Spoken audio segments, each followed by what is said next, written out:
আজকে আমার আলোচনার বিষয় স্ত্রী স্বামীর উপরে উঠে সহবাস করলে কি হয়।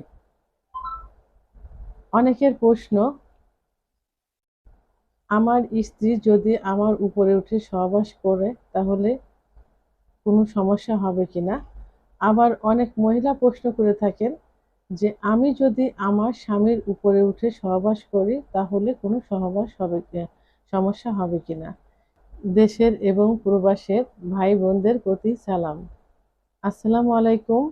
আমি প্রভাষক ডাক্তার রিক্তা পারভিন, চেম্বার সেবা হোমিও কমপ্লেক্স অ্যান্ড সেবা ডিজিটাল ল্যাব, উপজেলা মডেল মসজিদের পূর্ব পাশে, শিমুলিয়া, মাগুরা। এই বিষয়টি নিয়ে এখন আলোচনা করব।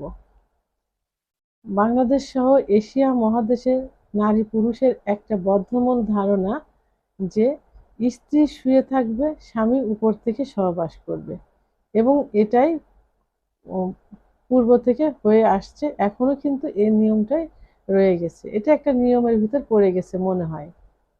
তবে পজিশন কিন্তু দুইটাই মেন ধরা হয়।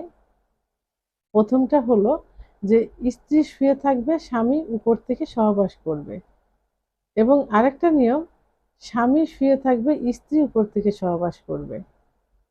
যাই হোক, স্বামী স্ত্রী সম্পর্ক মধুর সম্পর্ক, কিন্তু সেই সম্পর্ক আরো মধুর হয়, আরো গভীর হয় যদি সম্পর্কটা একান্তই মধুর হয়ে থাকে, এবং সেই সম্পর্কটা হলো সহবাস।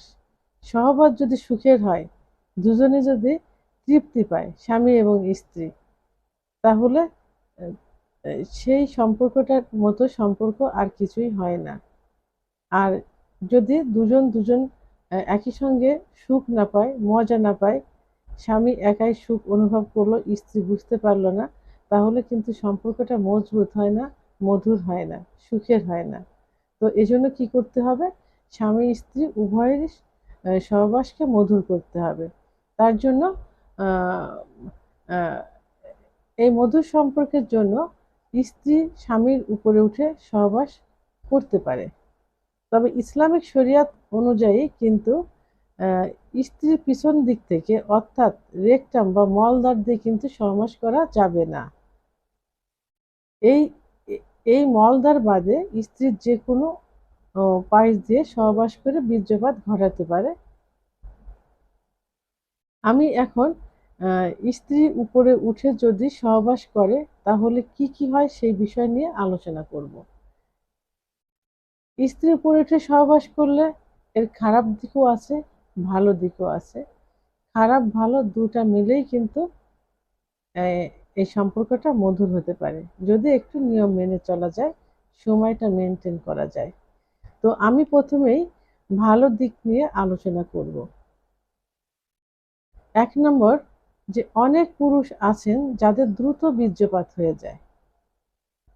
অর্থাৎ দেখা যায় যে স্ত্রীর স্পর্শে গেলে, ফোর পেলে, অর্থাৎ আদর ভালোবাসা দেওয়ার পর যখন স্ত্রী পরিপূর্ণ পরিপূর্ণ অর্গাজম হয়ে যায়, তখন যদি যৌন মিলনে যায়, এবং যৌন মিলনে যাবার পর যদি স্ত্রীর পূর্বেই স্বামীর বীর্যপাত হয়ে যায়, তাহলে কিন্তু স্ত্রী সুখ পায় না। এটা একদিন দুদিন হতে পারে, কিন্তু দিনের পর দিন যদি হয়ে যায় তাহলে সেই স্ত্রী কিন্তু কখনোই সুখ অনুভব করবে না, বরং সম্পর্কটা আরো নষ্ট হয়ে যাবে। তো এই জন্য এই ক্ষেত্রে কি করতে হবে, স্ত্রীকে উপরে দিয়ে সহবাস করাতে হবে। কারণ স্ত্রী উপরে উঠে যখন সহবাস করবে তখন কিন্তু তার দৈহিক পরিশ্রম হবে, আর দৈহিক পরিশ্রম হওয়ার কারণে দ্রুত বীর্যপাত হয়ে যাবে। আর তখন স্বামী নিচেই শুয়ে থাকবে, স্বামীর কিন্তু দৈহিক পরিশ্রম হবে না, স্বামীর অতটা কষ্ট হবে না।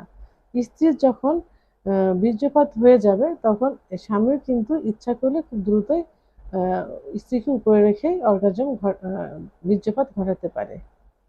আর এই যে স্বামী নিচে থাকবে, স্ত্রী উপরে উঠে সহবাস করবে, এতে কিন্তু স্ত্রী তার ইচ্ছা মতো স্বামীর পুরুষাঙ্গকে ব্যবহার করতে পারে। কারণ স্ত্রীর যেখানে যে স্পট জায়গা থাকে, অর্থাৎ চরম পুলকের জায়গা থাকে, ঠিক সেই জায়গাটাতেই কিন্তু তার পুরুষাঙ্গ সঠিকভাবে সঞ্চালন করতে পারে। তো এই জন্য যেসব পুরুষেরা দ্রুত বীর্যপাত হয়ে যায় স্ত্রীকে নিচে শুয়ে রেখে সহবাস করলে, সেই সব ক্ষেত্রে স্ত্রীকে উপরে দিয়ে সহবাস করলে খুব দ্রুত স্ত্রীর বীর্যপাত হয়ে যাবে, তাহলে স্বামী স্ত্রী দুজনে কিন্তু সুখ অনুভব করবে। 2 নাম্বার, যেসব পুরুষের লিঙ্গ ছোট থাকে, অর্থাৎ দেখা যায় যে 3 ইঞ্চি, 3.5 ইঞ্চি, 4 ইঞ্চি মতো থাকে, অর্থাৎ অনেকে দেখা যায় যে 3 ইঞ্চির কম থাকে, তাদেরকে অবশ্য আহ, ছোট পেনিস বলে, অর্থাৎ মাইক্রো পেনিস বলে। তো এই পেনিস দিয়ে কিন্তু তারা স্ত্রীকে সঠিক মতো সুখ দিতে পারে না। তো তখন কি করবে? কারণ স্ত্রী নিচে থাকলে সে উপর থেকে যৌন কার্য পরিচালনা করলে তার ছোট পেনিসটা কিন্তু কখনোই সঠিকভাবে স্ত্রীর যে চরম পুলকের জায়গা, যে স্পট জায়গা, সে জায়গাটা হয়তো স্পর্শ করতে পারবে, কিন্তু তার যে জরায়ুর মুখ, এই মুখে কিন্তু কখনোই স্পর্শ করাতে পারবে না। আর জরায়ুর মুখে স্পর্শ করলে কিন্তু স্বামী এবং স্ত্রী উভয়েরই কিন্তু সেক্স উত্তেজনা বেড়ে যায়, স্ত্রীর কিন্তু অর্গাজম হয় এবং স্বামীর কিন্তু খুব তৃপ্তি অনুভব করে এবং দ্রুত বীর্যপাত হয়। তো যাদের ছোট পেনিস থাকে তাদের স্ত্রীদেরকে, এবং যাদের বড় পেনিস থাকে তাদের স্ত্রীদেরকে উপরে দিয়ে সহবাস করলে তারা তাদের ইচ্ছা মতো পেনিসটাকে ব্যবহার করতে পারে। কারণ স্বামী নিচে থাকলে পেনিসটা যখন দাঁড়ানো অবস্থায় থাকে তখন সে ইচ্ছা মতো এটা পরিচালনা করতে পারে, এবং মহিলাদের যে স্পট জায়গা অর্থাৎ চরম পুলকের জায়গা যোনির মুখ থেকে কিন্তু 2.5 ইঞ্চি ভিতরে থাকে, 2 থেকে 2.5 ইঞ্চি। তো যখন স্বামী নিচেই থাকবে তখন তার যে ছোট পেনিস 3, 3.5, তখন কিন্তু সে খুব সহজেই পেনিসটাকে ব্যবহার করতে পারে এবং জি স্পট জায়গা নিয়ে সঞ্চালন করতে পারবে। এবং সে চাইলে পজিশন যদি সে ঠিকমতো ব্যবহার করতে পারে তাহলে তার এই ছোট পেনিস দিয়ে কিন্তু জরায়ুর মুখে স্পর্শ করতে পারে। আর জরায়ুর মুখে যখন স্পর্শ করবে তখন কিন্তু সে সুখ অনুভব করবে এবং স্ত্রী খুব দ্রুত অর্গাজম সহ বীর্যপাত হয়ে যাবে, এবং স্বামীরও সুখ অনুভব করবে এবং সে তারও দ্রুত বীর্যপাত হয়ে যাবে, এমনকি দুজনের একসঙ্গে দেখা যাবে যে বীর্যপাত হয়ে গেছে। 3 নাম্বার, যেসব পুরুষ মোটা থাকে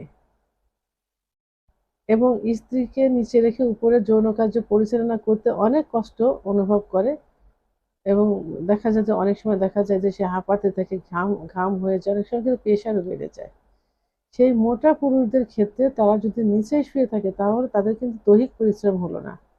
দৈহিক পরিশ্রম না হলে তারা কিন্তু সুন্দর মতো সুখটা নিতে পারবে স্ত্রীর কাছ থেকে, যদি স্ত্রী উপরে উঠে যৌন কার্য পরিচালনা করে। তাহলে মোটা পুরুষদের ক্ষেত্রে কিন্তু স্ত্রীকে উপরে দিয়ে সহবাস করলে চরম সুখ অনুভব করবে, দুজনে অনুভব করবে। তাহলে স্ত্রী উপরে উঠে সহবাস করলে করলে এই যে ভালো দিকগুলো, অর্থাৎ যে সুখ অনুভব করবে, যে এগুলোই ভালো দিক। আচ্ছা, এখন আমি খারাপ দিকগুলো নিয়ে আলোচনা করব, অর্থাৎ স্ত্রী উপরে উঠে সহবাস করলে কিছু কিছু খারাপ দিকও আছে, সেই দিকগুলো নিয়ে আলোচনা করব। 1 নাম্বার, যেসব দম্পতি বাচ্চা নিতে চাচ্ছে ঠিক সেই মুহূর্তে যদি স্ত্রী উপরে উঠে সহবাস করে তাহলে স্বামীর যখন বীর্যপাত হবে তখন ওই বীর্যটা কিন্তু জায়গা মতো পৌঁছাতে পারবে না, অর্থাৎ বীর্যটা স্ত্রীর যোনিপথের নিচের দিকে ধাবিত হবে, অর্থাৎ সে উপরের দিকে জায়গা মতো যাবে না, সে নিচের দিকে বেরিয়ে যাবে, স্ত্রী যখন নেমে পড়বে তখন সব কিন্তু নিচে পড়ে যাবে, তাহলে কিন্তু সহজে গর্ভ কনসেপ্ট করবে না। 2 নম্বরে, অনেক সময় দেখা গেছে, অর্থাৎ মেডিকেল সায়েন্সের মতে, যে স্ত্রী উপরে উঠে সহবাস করার পর যদি স্ত্রী কনসেপ্ট করে, অর্থাৎ বাচ্চা গর্ভে আসে এবং সেটা যদি শেষ পর্যন্ত থেকে ডেলিভারি হয় তাহলে অধিকাংশ ক্ষেত্রে সেই বাচ্চা কিন্তু হিজড়া হয়। এটা চিকিৎসা বিজ্ঞানের রিসার্চের পর দেখা গেছে এটা, এবং অধিকাংশ বাচ্চাই কিন্তু বিকলাঙ্গ হয়, স্বাভাবিক অবস্থায় কিন্তু বাচ্চারা থাকে না, সুস্থ থাকে না। তাহলে কি হলো, এর খারাপ দিকগুলো, প্রধান যে খারাপ দিক সেটাই হলো যে সে প্রথমত কনসেপ্ট করবে না, আর দ্বিতীয় যদি কনসেপ্ট করে যায় সেই বাচ্চা যদি থাকে এবং শেষ মুহূর্তে যদি ডেলিভারি হয় তাহলে ডেলিভারির পর দেখা যাবে যে বাচ্চাটা হিজড়া হয়েছে এবং বিকলাঙ্গ হয়েছে। আবার 3 নম্বরে দেখা গেছে যে বাচ্চা গর্ভে থাকাকালীন অবস্থায় যদি স্ত্রীকে উপরে রেখে সহবাস করানো যায়, তাহলে কিন্তু সেই বাচ্চা অ্যাবর্শন হয়ে যাওয়ার সম্ভাবনা সবথেকে বেশি থাকে। কারণ বাচ্চা যখন পেটে আসে তখন কিন্তু ইউটেরাসের মুখ বন্ধ হয়ে যায়। কিন্তু উপর থেকে যখন যৌন কাজ পরিচালনা করবে তখন তার পেনিসের যে ধাক্কা লাগবে, যে আঘাত লাগবে, এতে জরায়ুর মুখ খুলে যেতে পারে।